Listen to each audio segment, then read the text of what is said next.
We can't cancel Adele. That would ruin your sister's entire year. My mother's voice came through the phone with the same dismissive tone she'd used my entire life. I gripped the hospital bed rail tighter, feeling the pre-surgery anxiety mix with something much worse. Complete abandonment. Mom, I need emergency surgery to remove a tumor. I just need you to watch the twins for a few hours, I said, trying to keep my voice steady. My twin baby girls, Sophia and Grace, were only 8 months old, and the thought of them being with strangers while I was under anesthesia terrified me. You're being a problem again, always so dramatic. My father's voice joined in from the background. Can't you find someone else? We've had these tickets for months. I'm Naomi Clark, 34 years old, and I've spent most of my adult life being the family's financial safety net. I work as a senior marketing manager for Hollowgate Systems here in Portland, Oregon. And despite being a single mother to twin girls, I've never missed sending my parents their monthly assistance, $500 every month, plus groceries when they're tight, plus the down payment for my sister's car last year. I thought that kind of support meant something. I thought it meant I could count on them when I truly needed help. The concert is tomorrow night, my mother continued. Your sister would be devastated if we missed it. Surely your surgery can wait a day or two. The surgeon had been clear. The tumor needed to come out immediately. Every day we waited increased the risk of complications. But here I was lying in a hospital gown, having this conversation with people who were supposed to love me unconditionally. Mom, this isn't something I can reschedule. It's cancer. They need to operate now, I whispered, feeling tears sting my eyes. Well, I don't know what to tell you. Maybe you should have thought of this before having babies without a father around. My mother snapped. We have obligations too, you know. The line went quiet, except for my father muttering something about me always creating problems at the worst times. I stared at the ceiling tiles, counting the tiny holes to keep myself from completely falling apart. My sister Kelly had never asked them for anything because she'd never had to. I'd been covering her expenses for years. The car I helped buy, the credit card debt I'd quietly paid off, the rent money when she was between jobs. Something cold settled in my chest as I realized this wasn't shock or surprise. Deep down, I'd always known where I stood in their priorities. The tumor hadn't just revealed itself in my scan. It had revealed something equally poisonous that had been growing in our family dynamic for years. Growing up, I'd always been the responsible one. While Kelly spent her teenage years focused on friends and boyfriends, I was working part-time jobs and saving for college. My parents praised her social life and worried that I was too serious for my own good. When she dropped out of college halfway through her sophomore year to find herself, they supported her decision. When I graduated summa cum laude and landed my first marketing job, they barely acknowledged it. The pattern continued into adulthood. When my parents faced foreclosure 3 years ago, I'd liquidated my entire emergency fund to help them keep the house. When Kelly needed a car for her new job, I'd covered the down payment without hesitation. Every birthday, every holiday, every family crisis, I was the one they called, not to check on me, but to ask what I could contribute. Even when I got pregnant with the twins through IVF, deciding to become a single mother by choice, my parents' first concern wasn't my health or happiness. It was whether I'd still be able to help out financially with babies to support. I'd assured them I would, and I'd kept that promise even through the exhausting early months of twin motherhood. Naomi always lands on her feet, my mother would tell people, as if my stability was effortless rather than carefully built through sacrifice and hard work. She's got that good job and everything figured out. What they didn't see were the nights I'd stayed up until 2 a.m., working after the babies finally fell asleep, making sure I could cover my own bills and theirs. They didn't see me eating cereal for dinner so I could afford to send them grocery money. They didn't see me postponing my own medical checkups because I was stretched so thin. But I justified it all by telling myself that family was everything. That blood meant something, that if I ever truly needed them, they'd be there for me the way I'd been there for them. The surgeon knocked on my door, pulling me from my memories. Miss Clark, we're ready to take you into surgery now. Is your childcare situation sorted out? I nodded, having spent the last hour arranging for a professional babysitter through an emergency service. It cost more than I could afford, but I had no choice. Yes, everything's arranged. Good. Your neighbor seems very reliable, he said, consulting his chart. Mrs. Patterson, right? She's been asking about you. I almost corrected him, then realized it didn't matter. The elderly woman next door had shown more concern for my well-being in the past hour than my own parents had shown in years. Maybe that said everything I needed to know about who my real family was. The anesthesia had worn off by evening, leaving me groggy but aware of the hollow ache in my chest that had nothing to do with the surgery. The tumor was gone. Benign, thankfully, but the emotional wound my parents had inflicted felt raw and infected. I stared at my phone for an hour before finally checking my messages. Nothing from my parents, not even a text asking if I'd survived the surgery. But there were 3 messages from my sister, Kelly, each one more excited than the last about the Adele concert. Photos of her outfit, videos of her and my parents getting ready, updates about their seats. In the final video, I could hear my mother in the background saying, "Naomi will be fine. She always is." The nurse came in to check my vitals and found me crying. "Are you in pain? I can increase your medication." "No," I said, wiping my eyes. "It's not that kind of pain." When I was discharged the next morning, I called the babysitter to arrange pickup of the twins. Mrs. Patterson had apparently been checking on them every few hours, and the sitter reported that Sophia and Grace were perfectly content. I paid the bill, nearly $300, for overnight care, without complaint. It was worth every penny to know my daughters had been safe and loved, while I couldn't be there. Driving home with the twins babbling happily in their car seats, I felt something shift inside me. The medication made everything feel slightly surreal, but my thoughts were crystalline clear. I was done. Done being the family bank account. Done being taken for granted. Done pretending that my parents' love came without conditions. At home, I opened my laptop and canceled the automatic transfer I'd set up years ago. $500 a month that would now stay in my daughter's college fund where it belonged. I deleted my parents' numbers from my grocery delivery app and canceled the credit card I'd given them for emergencies. Then I blocked their numbers entirely. It felt both terrifying and liberating, like jumping off a cliff while knowing I had wings. The twins needed their afternoon nap, and as I settled them in their cribs, Grace reached up and touched my face with her tiny hand. Sophia gave me one of her gummy smiles that never failed to melt my heart. These 2 perfect little humans were my priority now. Not parents who couldn't be bothered to call after my surgery. Not a sister who took my generosity for granted. I'd spent years believing that love meant constant giving, constant availability, constant sacrifice. But watching my daughters sleep peacefully, I realized I'd been modeling the wrong lesson. Love was supposed to be reciprocal. Love was supposed to show up when it mattered most.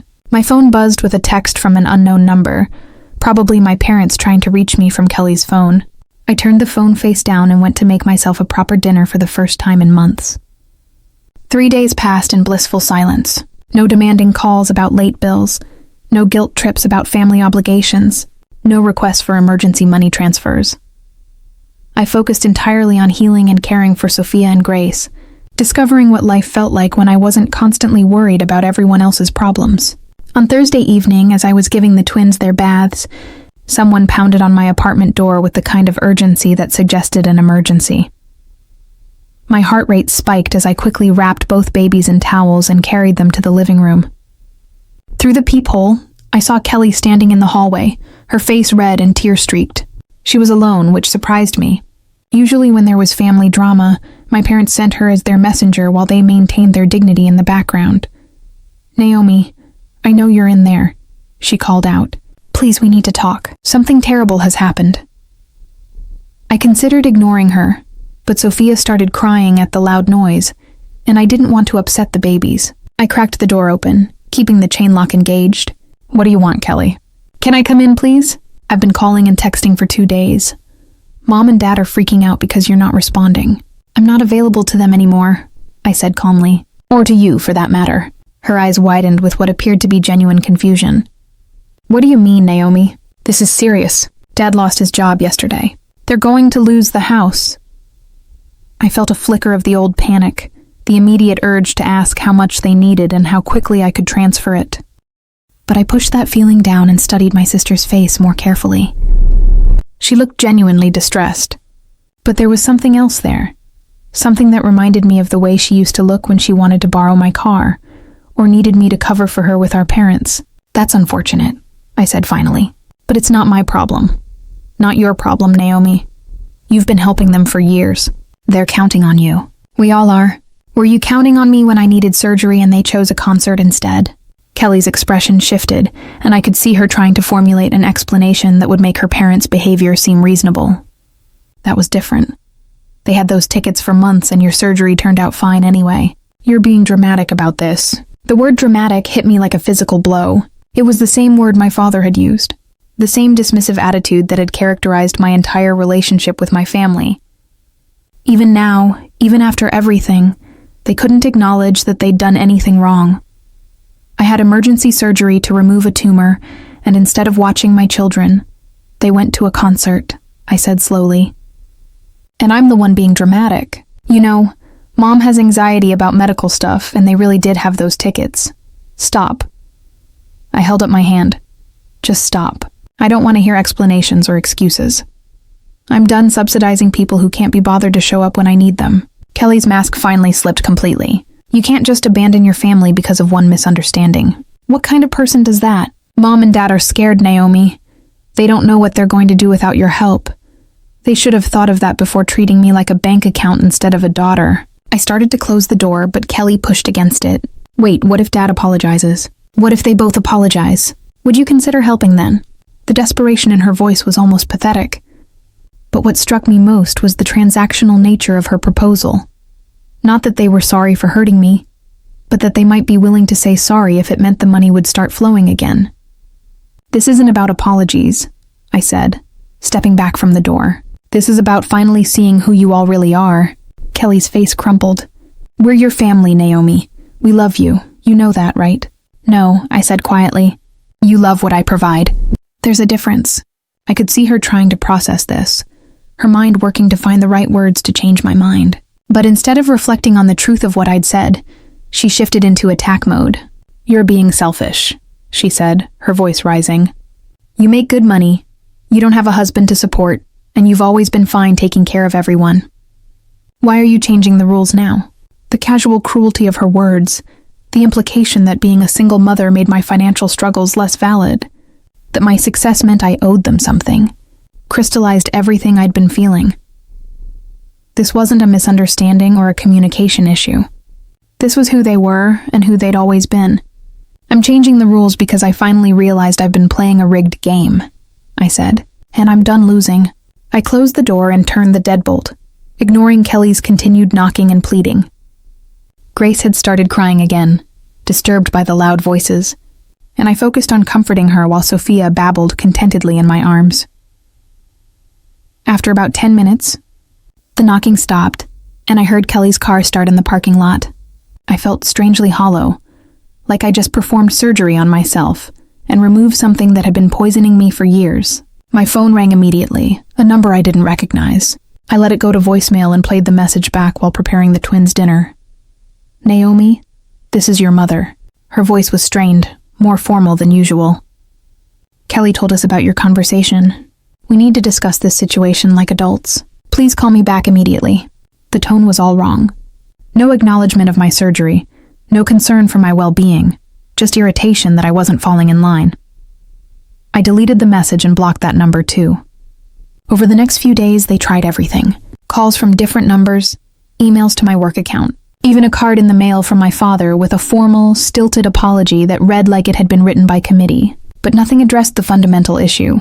They still saw me as a resource to be managed, rather than a person to be loved. The most telling attempt came when Kelly showed up at my office building during lunch. Security called to ask if I wanted to meet with her in the lobby, and I could see her through the window, pacing and checking her phone. She looked tired and stressed, probably because she was dealing with the full weight of our parents' expectations for the first time in her life. I told security I wasn't available and watched from my office window as Kelly finally gave up and drove away. It should have felt satisfying, but instead I just felt sad. Sad for the family relationships I'd thought we had. Sad for the years I'd wasted trying to earn love that was never really available. And sad for my daughters who would grow up without grandparents, because those grandparents had chosen pride over connection. But beneath the sadness was something stronger. Relief. For the first time in my adult life, I was making decisions based solely on what was best for me and my children. The financial pressure was still there, but it was honest pressure. The normal challenge of supporting my own family rather than 3 families on one income. Weeks after Kelly's office ambush, I was settling into my new reality. The twins were thriving. My recovery was progressing well, and I'd even managed to start putting money aside for the first time in years. Without the constant drain of supporting my parents, I could afford things like organic baby food and a better childcare arrangement that didn't leave me scrambling every time they got sick. I was giving Sophia and Grace their evening bath when I heard the familiar sound of a car door slamming in the parking lot, followed by heavy footsteps on the stairs. My apartment was on the second floor, and the footsteps stopped right outside my door.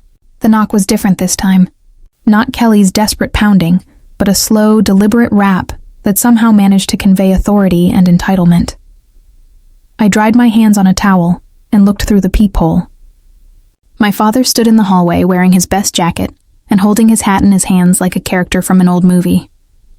Behind him, partially hidden in the shadows, was my mother. She looked smaller than I remembered, her shoulders hunched with what could have been shame or simply fatigue. I stood there for a long moment, watching them through the peephole. My father shifted his weight from foot to foot and checked his watch. My mother whispered something to him, and he shook his head tersely. They looked like people waiting for a job interview they weren't sure they wanted. Part of me wanted to open the door just to see what they would say, but a larger part of me remembered lying in that hospital bed, terrified and alone while they enjoyed a concert. I remembered the casual way my mother had dismissed my cancer scare, the automatic assumption that my needs would always come second to their wants. The twins were splashing happily in their bath, completely oblivious to the drama playing out in the hallway. I looked at their innocent faces and made a decision that felt both easy and final. I walked away from the door. They knocked again, more insistently this time. Then I heard my father's voice, muffled but clear enough to understand. "Naomi, we know you're in there. We can hear the babies. We just want to talk." Then my mother's voice, higher and more strained. "Please, honey, we're your parents. We love you." I almost laughed at the timing of that declaration. Where was that love when I needed emergency surgery? Where was it during all the years I'd sacrificed my own financial security for theirs? Love shouldn't have to be declared during a crisis. It should be demonstrated consistently through actions. They stayed for almost an hour, occasionally knocking and calling out. At one point, my father's voice took on the edge of anger I remembered from childhood. "This is ridiculous, Naomi. You can't just shut out your family because your feelings got hurt. We raised you better than this." But they hadn't raised me better than this. They'd raised me to be convenient, to be available, to prioritize their needs over my own. The person who was strong enough to set boundaries, who valued herself enough to demand reciprocal love. That person I'd had to raise myself. Eventually, the hallway fell silent. I heard their footsteps retreating, heard car doors slam and an engine start. When I was sure they were gone, I checked the peephole again and saw that my father had left something on the doormat. It was an envelope with my name written in his careful handwriting. I stared at it for a long time before deciding to leave it there. Whatever was inside, another hollow apology, a list of their financial troubles, a guilt trip disguised as a letter. I didn't need to read it. The envelope stayed on my doormat for 3 days before Mrs. Patterson, my elderly neighbor, knocked to ask if I wanted her to bring it inside. I thanked her, but left it where it was, like a test of my own resolve. Every time I stepped over it, I felt a little stronger. On Friday morning, as I was leaving for work with the twins, I finally picked it up, not because I wanted to read it, but because I was tired of seeing my father's handwriting every time I came home. I threw it in the dumpster on my way to the car. At the office, my colleague Brittany noticed I seemed different. "You look relaxed," she said during our morning meeting. Like genuinely relaxed. "What's your secret?" I almost told her about cutting off my family, but something held me back. It still felt too fresh, too raw to share with anyone who might try to convince me to reconcile. Instead, I just smiled and said I'd been sleeping better. The truth was, I had been sleeping better. For the first time in years, I wasn't lying awake worrying about whether my parents could make their mortgage payment or whether Kelly needed money for car repairs. My stress streams had shifted from financial catastrophes to normal working mother anxieties, daycare germs, project deadlines, the twins' sleep schedules. That afternoon, I got a call from an unknown number with a local area code. My first instinct was to ignore it, assuming it was another attempt by my family to reach me. But something made me answer. "Miss Clark, this is Janet from Meridian Bank. I'm calling about the account ending in 4782. There's been some unusual activity and we wanted to verify. I interrupted her. I'm sorry, but I don't have an account with that number. The account is listed under Thomas Clark and Margaret Clark, but you're listed as an authorized user and emergency contact. My parents' account, the one I'd removed myself from years ago, or so I thought. I need to be removed from that account immediately, I told Janet. I'm no longer associated with those account holders in any capacity. Of course, Miss Clark, I can process that removal right away, but I should let you know the account is significantly overdrawn, and there have been several returned payment attempts this week. As the emergency contact, you would normally be notified. I don't want to be notified about anything related to that account, I said firmly. Please remove all my information and don't contact me again about their financial situation. After I hung up, I sat in my office chair feeling oddly detached from the news. A few months ago, hearing that my parents were in financial trouble would have sent me into immediate crisis mode. I would have been calculating how much I could transfer, what bills I could delay, how I could solve their problem before it got worse. Now, I felt nothing but a mild curiosity about how long it had taken them to drain their account without my monthly contributions. 3 weeks, apparently. That told me everything I needed to know about how they'd been managing their money all these years. My phone buzzed with a text from another unknown number. Naomi, this is Kelly. Mom and Dad's electricity got shut off. They're staying with me, but my landlord says they can't stay long. Can we please talk? I deleted the message without responding. Then I did something I hadn't done in years. I opened my banking app and looked at my account balance.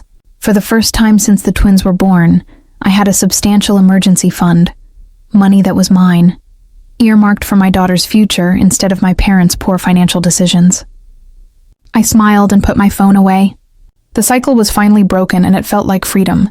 Looking back, I realized that sometimes the greatest act of love toward yourself is walking away from people who only love what you can give them, and I had finally learned that lesson well enough to protect my daughters from repeating my mistakes.